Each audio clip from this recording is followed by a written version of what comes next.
Previously on Project Maverick 1000. There is something majorly up with the transmission. I paid $6 grand for it. The dude gave me that trailer too. I got a lot of the back store. It's definitely had a rough pass, that's for sure. Hack job roof up here. Oh, it looks amazing. This god-awful graphics kit looks so much better. I want to take off this snorkel kit. Hold these damn things up. Only a true hack can do this. All wired absolutely terribly. Well, you can hear that thing's already making weird noise. Check out the carnage. Stock exhaust that we're going to be getting rid of. Well, this is definitely a lot more simple than the OEM setup. Check it out. I'm going 0. I'm going to remove those cam covers. This is really bad. Man, on this episode here, we're going to replace the OEM bolts for the primary and secondary clutch. Shit. And replace the speed sensor.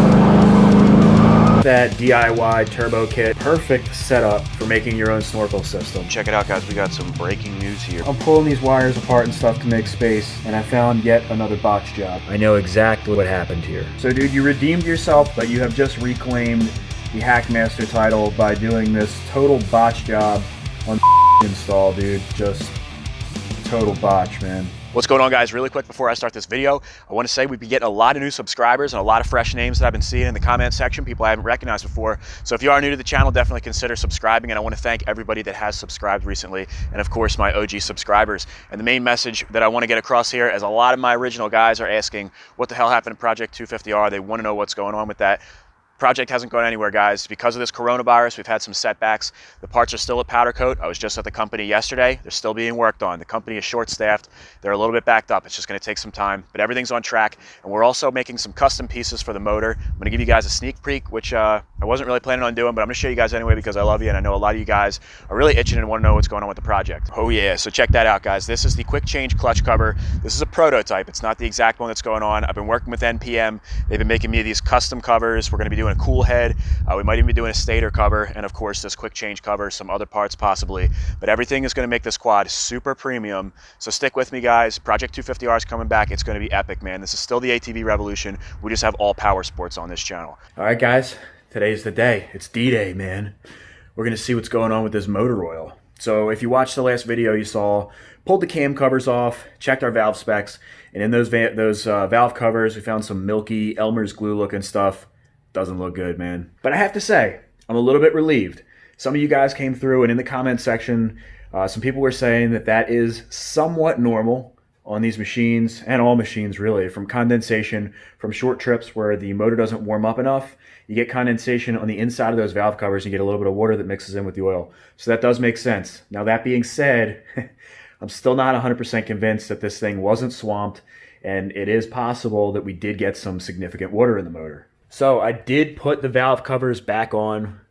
Spark plugs are in there. So the best thing to do now is get this baby warmed up. We'll get her nuclear warm, and we will drain the oil and see what comes out. Before I even do that, though, I want to hop over to the other side of the motor, and we're going to replace the OEM bolts for the primary and secondary clutch, because some of you guys were giving me crap saying that the primary bolt was wiggling back and forth a little bit, which it is. So I got a pretty nice kit that replaces both of those bolts with more hardcore 12.9 bolts. All right, guys, as promised, we're going to go ahead and replace our primary clutch bolt, and we're also going to go ahead and replace the secondary.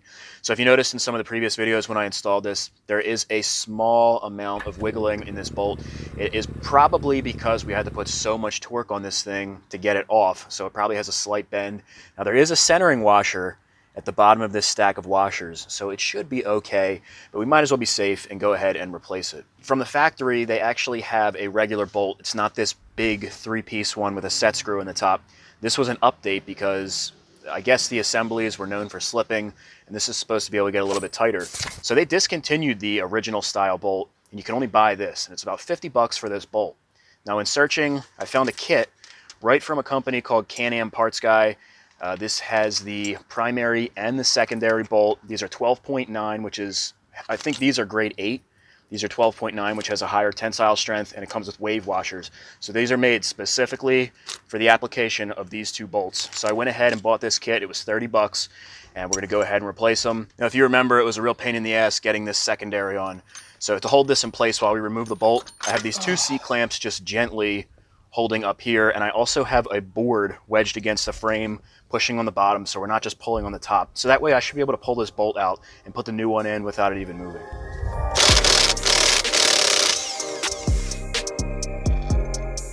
So we're going to use the OEM washer, and this is the wave washer that comes in the kit. This almost acts like a lock washer. It helps with the bolt backing out. Now I'm still going to put red Loctite on this bolt anyway.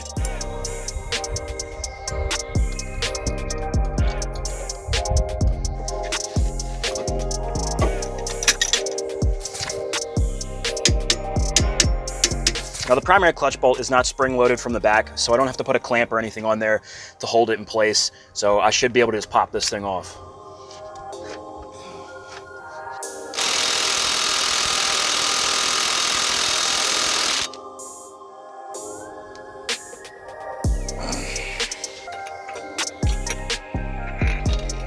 So I'll show you the comparison of these two bolts. You can see how much thicker the aftermarket one is. See how thin this is. The threads actually stick out, whereas this one, the actual bolt is much thicker. So here's that centering washer I was talking about. And if you look here, over the threads, it's nice and snug, but when you get to the actual shaft of this bolt, there's play. So that's probably why it wasn't centered up entirely. Now on this one, nice and tight, so that will definitely center it directly. They're also slightly different in length, so I'll have to adjust the amount of washers I have on here. Now, as I was tightening down this bolt, I did notice that the torque wrench started to get easier to turn, which is pretty damn scary because I was thinking that I possibly stripped out my crank. And initially I thought that this was possibly a faulty bolt, but in watching these recordings and watching myself install this, it's pretty clear that it turns out I was using a little bit too many washers, so I didn't have enough of the threads hooking into the crank, and that's what caused this bolt to strip out. What's really nice though is I reached out to the eBay seller, Canam Parts Guy, and he is shipping out a replacement bolt free of charge immediately. So as soon as that bolt comes in, I will be replacing the factory bolt, but until that bolt comes in, I will be rocking the stock setup. So I was actually able to take out 4 of these 3/8 inch washers, and that enabled the centering washer to actually do its job. And check this out.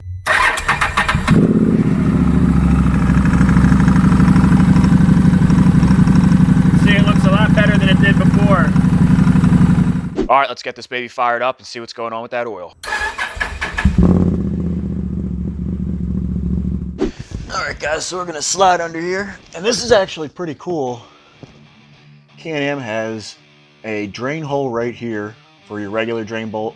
And then this slot here is actually right underneath the cover plate for your oil filter. So that oil, when you pull that off, will drain out from there. So I'm going to break this loose with a 17mm socket.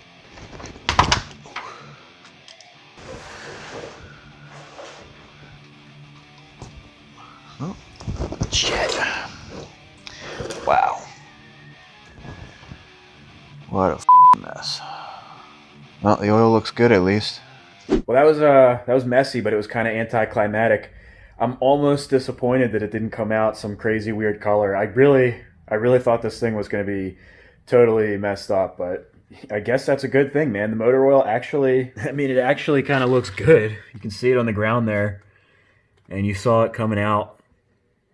So we'll take off this filter, and we'll see what it looks like in there. All right, looks like we got a couple of 8mm in here.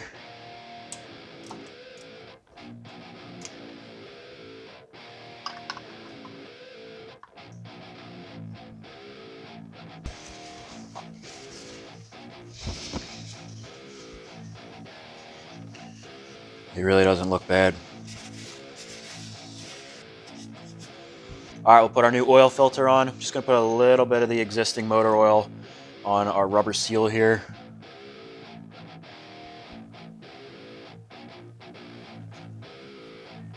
And those can only go in one way. And then I'm gonna do the same thing. Put a little bit of oil on our O-ring. Now I'm not torquing these, but if you do decide to torque them, 8mm bolts for cases are usually in the 7 to 9 foot-pound range. Blow this off with some contact cleaner and wipe down the skid plate. All right, guys, I'm about to enter the battlefield because we're gonna talk oil. So you guys know, when it comes to any platform, once you start talking oil, there's a million opinions out there. You're always right and you're always wrong, no matter what you say. So what's recommended in the manual is a 5-weight 40 synthetic. Now you got to remember there's not a wet clutch in this, so you don't need a specific ATV or motorcycle oil. I went and looked on forums as well, and you know, just like I said, man, it's a battleground of people recommending all different kinds of things. But from what I came up with, regular car oils will work perfectly fine with this. It even says that, not specifically in the manual, but it says that it tells you what the oil specifications are needed for this, and a typical car oil will work just fine. So a lot of guys run 0-weight 40 synthetic. I was going for Mobil 1, but what I ended up with was Castrol Edge. This is what I could get in Walmart. It's really cheap. Like I said, I was planning on doing multiple flushes on this thing, so I didn't want to get super expensive oil. Now this should be a good oil regardless. It's the same thing that I ran in the Ranger. The only thing is the Ranger was a 0-weight 40 Mobil 1, and I had no problems with that. I'm also going to throw a little bit of synthetic oil treatment in there.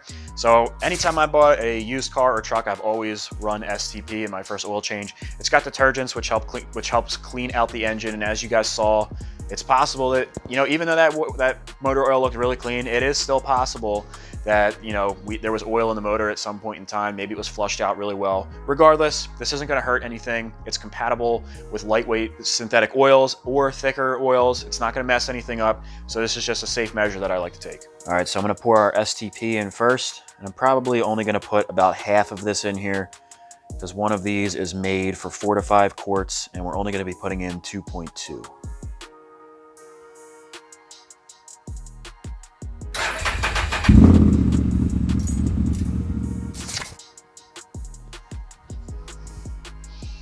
Looks like we are just above minimum. All right, looks like we're perfect. All right, well, at least we know now that our oil is good. I guess that's a pleasant surprise that the oil did look really good. I mean, it didn't even look like it needed to be changed, honestly.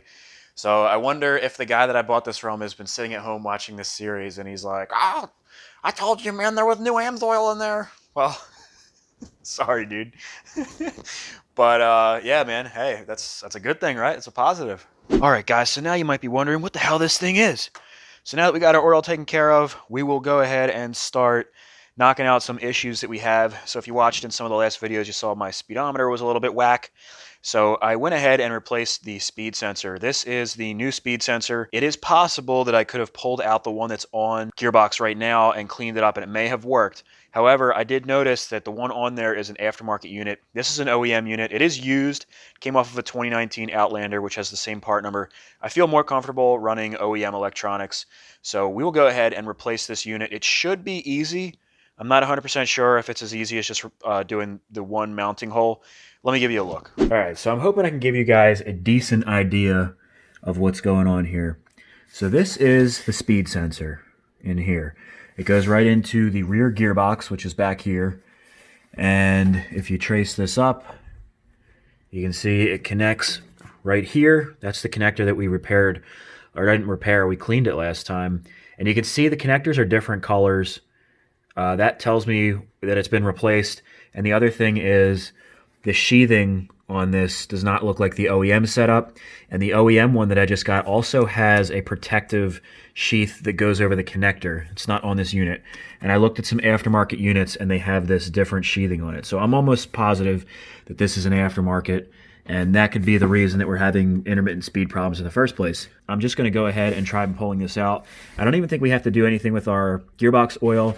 Here is the gearbox fill hole, and it looks like it's slightly below where the sensor goes. So we can probably get away without even touching the fluid here. Visibility is going to be a little bit difficult here for you guys, but we are down here. I just unplugged some stuff here so that you get a little bit better visibility. And basically it's just a 1 8mm bolt. And we'll see if we can pull that out.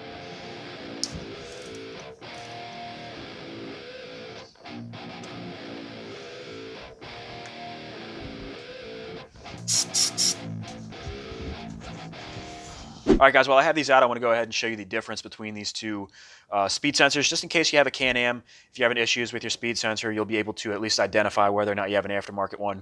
So this is the OEM on the bottom. This is the non-OEM.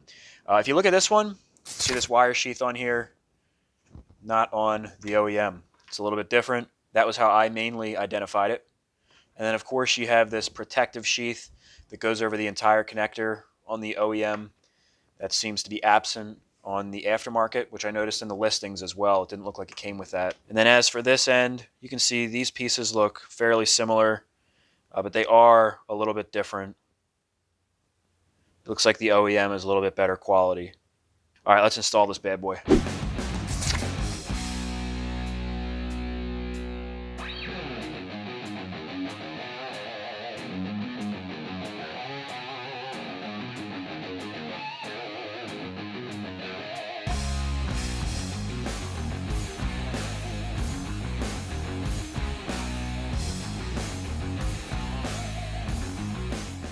Well, that was a little cumbersome, but it wasn't too bad.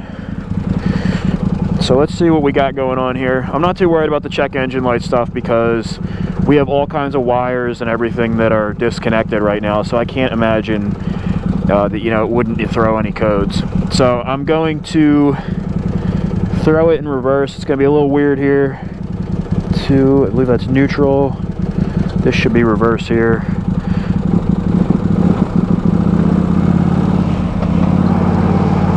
Well, it looks like it's working.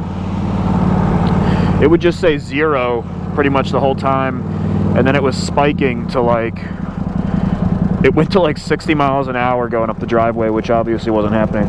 All right, I'm gonna go all the way back as low, and 1, I believe this is high.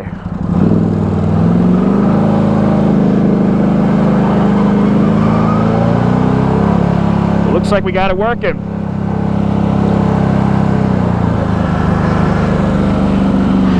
I'm not gonna go crazy because our shit's like falling apart right now.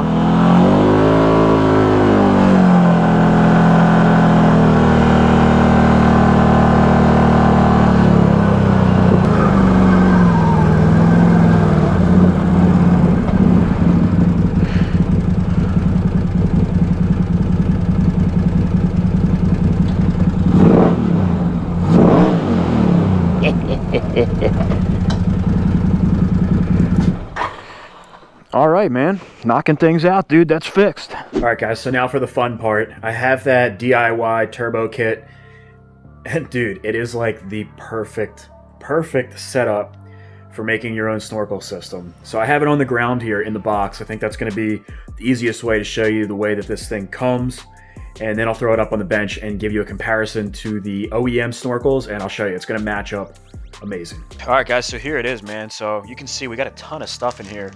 This is pretty much how it comes. I mean, I went digging through it a little bit and repackaged it back up. But you can see this stuff it's aluminum tubing. It's solid. It's not like some thin-ass, crappy junk tubing. And then you have these connectors that go on here. It seems pretty solid, and it also seems like it would be waterproof as well. We got all different size elbows and everything, a whole bunch of the rubber connectors. We got elbow rubber connectors, and then a whole bunch of stainless steel band clamps. All right, guys, so here is our CVT outlet, the OEM one. I apologize, guys, it's barely fitting in the screen here, but here is the aftermarket system we just got. They're the same size, they're both 2.5 inches in diameter. And what's really cool about this kit, though, is these rubber adapters. They enable you to go from these oblong portions, these oval ones, to the regular circle without an issue. So you can see they fit on here with no problem. You put a band clamp on that side, and then this side will fit in like that. And that's a really nice transition. That shouldn't be restrictive. And it's not like that old system that was on there with the PVC. The problem with that was it was being reduced down to a 2-inch pipe. This keeps it 2.5 inches, and it shouldn't be restrictive at all, because I said it in one of the other videos, apparently it's very common and notorious on the early model Mavericks to have issues with the CVT overheating. So you need to have really good flow, and these are really important ducts. The way that it was set up originally with those rinky-dink snorkel systems and how long they were and restrictive, that was probably really bad. That CVT was probably overheating very frequently. So my goal is to have the best flow and to keep that CVT nice and cool. So let's hop over to the machine and I'll give you an idea of how I want to lay this out. Okay, guys, now I have my CVT cover in place, and it's going to be a little bit difficult to show you guys exactly what I have in mind here and to show you the work that I'm doing here, because we're in the cab and it's it's going to be a little bit difficult for me to get some shots. But I'm going to try to do the best I can for you. But before I get into the Snorkels, I do want to mention the CVTech system that we are putting on here. Because, you know, if you haven't been following the build series, this had a completely thrashed OEM setup on here, and it was much cheaper to get a CVTech. It's an entire assembly. It's supposed to have better performance, and it does perform really well. If you watch the video where I took a couple launches, this thing hooks like a f***ing anchor, man.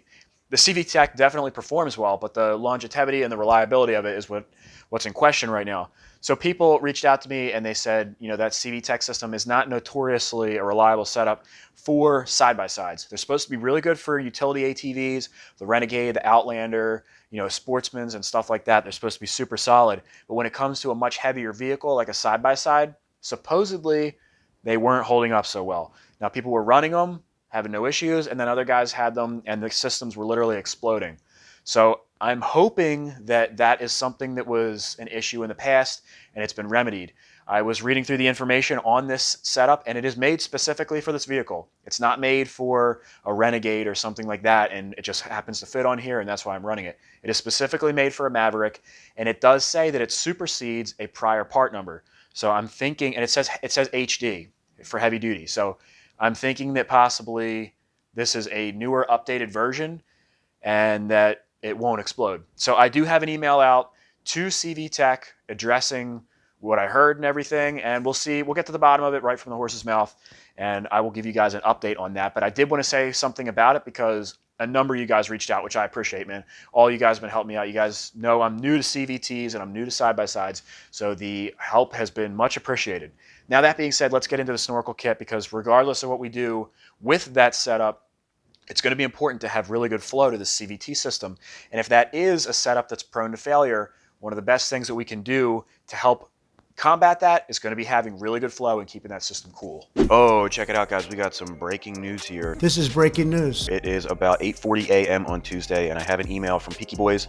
That's the company I purchased the CVT from. So you know me, I always like to go to companies and get information directly from them, because the world of the internet and forums, while it can be super helpful, you get a ton of guys that just had one bad experience, or they had a friend that had a bad experience, or somebody who's just read a whole bunch of online interviews and information and come to their own conclusion, but don't actually have hands-on experience.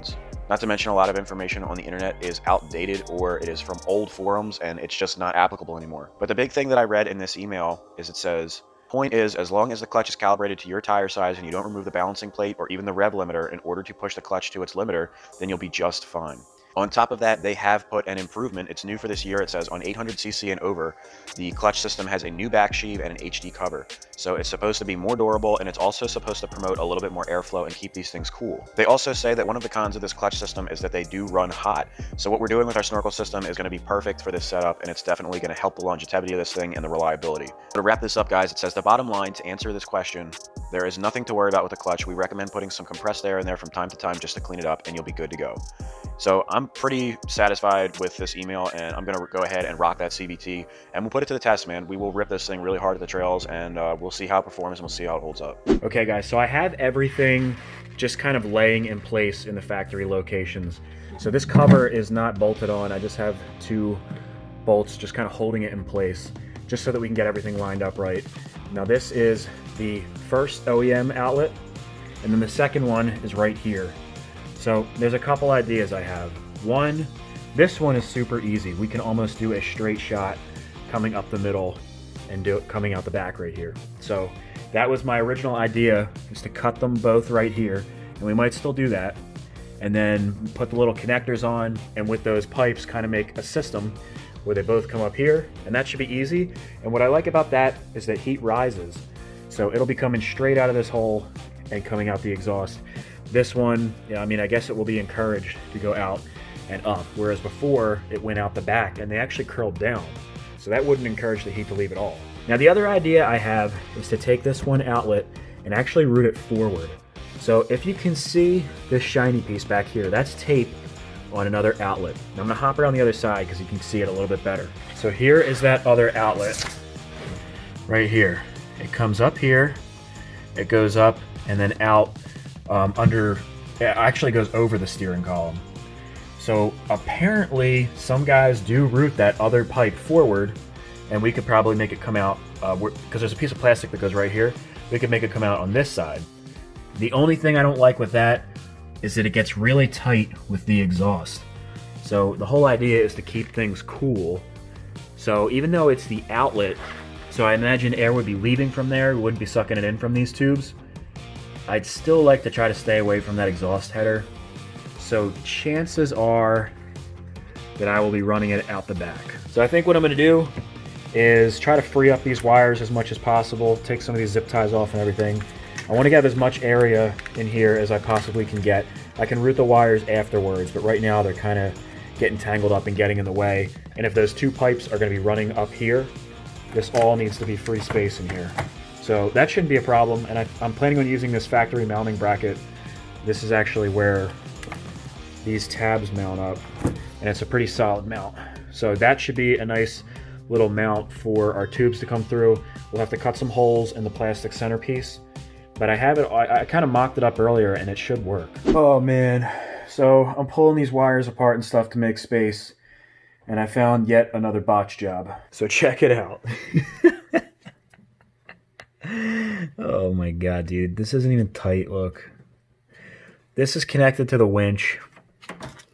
It was taped up and it was, you know, kind of hidden. I really wish that I had seen this before. I know exactly what happened here. So up at the contactor block, you've got a blue wire, yellow wire, black, and red. And I went online, I typed in KFI winch install instructions, and they were right there at the top of the list. Super easy to find. And it tells you right in the instructions that these two wires need to be swapped with these two wires for this particular installation. So those long wires, if you saw in the last video that I have wound up under here, they're all looped. They are for running all the way to the back. That's why this idiot had to tie the black and the red wire together, and then he added in his own wire for ground. So dummy couldn't figure out to switch those two terminals, and he decided to do this half-ass botch job and not even tighten down the wire. I mean, dude, come on. So I could just tighten that up, or I could just run a new wire. But you know what, man? I like it when shit's done right. So I'm going to pull this panel off again, snip my wire ties, and I'm going to switch those wires up front to the back and run it the way that it's supposed to be done. So, dude, you redeemed yourself with the oil, but you have just reclaimed the Hackmaster title by doing this total botch job on the winch install, dude. Just total botch, man. So I'm not going to film it because I just want to get this shit done. So it'll probably take me like 30 minutes. Quickly take care of that, and then we'll get back to working on the snorkels, which shouldn't be hard at all. So I'm going to go ahead and fix these wires, and I'm actually going to call it for this video because I want to get a video out for you guys. It's Monday night right now. I want to have a video up for you guys Tuesday. So I'll see you guys tomorrow, and we'll have a special video on making these snorkels because that's going to be a pretty cool project, and I think a lot of people are going to want to see that anyway because that's pretty common that people put snorkels on these CVTs. And I think, you know, I'm not really that big into the CVTs and side-by-sides and stuff, but I haven't seen guys using the turbo kits to make it, so I think that'll be pretty interesting. Guys, I had to show you. I got these winch wires all rewired in the front. You can see them under here. And I actually relocated the contactor block to right here. It used to be up here, and with the cover right here, the air scoop is right here, so that was kind of vulnerable. So down here, it's going to be a little bit more protected. There's that big mud flap that covers this whole thing, so that should be pretty good right there. And yes, it is zip tied. I considered using those self-tapper bolts like what was up here, but the less drilling in the frame, I feel the better. And this is rock solid. Believe me, that's not going anywhere. All of our wires are zip tied to the frame. You can see them rooting to the back. They come through here. I have this zip tied every 4 inches. And there's obviously plenty of wire to get to our battery. So I will run those 2 wires with everything else as I'm setting this up back here. But I wanted to show you guys that winch is finally done. It's finally done and it's wired correctly. All right, guys, peace out.